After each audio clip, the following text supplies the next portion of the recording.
Agriculture is risky business. Too much rain at the wrong time of year can have as much effect as not enough rain at another time of year.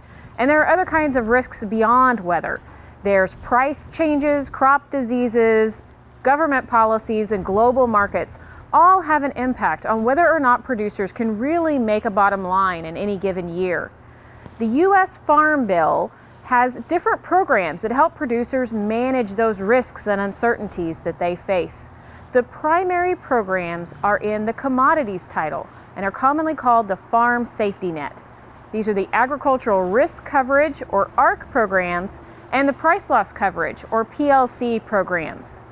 Producers can enroll in either one or the other of those programs, but not both, depending on whether they want to cover their revenue losses with ARC or price losses and drops in the markets with PLC.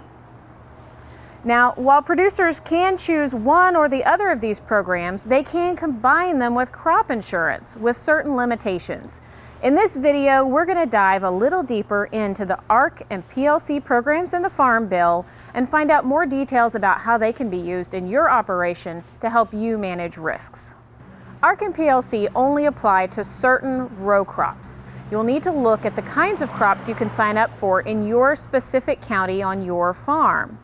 These crops have expanded from year to year on what is covered. The most recently added crop is seed cotton, where seed cotton is defined as cotton that's been harvested but is unginned, containing both the seed and the lint.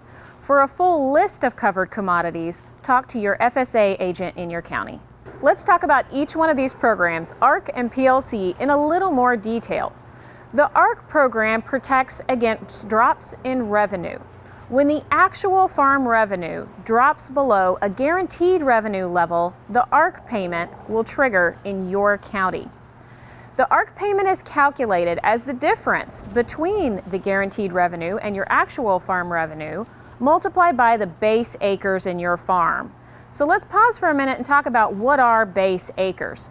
Base acres are the acres that FSA records as being planted to specific covered commodities on your crop.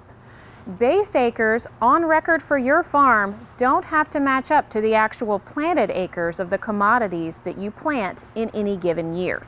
The price loss coverage, on the other hand, protects against drops in the marketing year average price.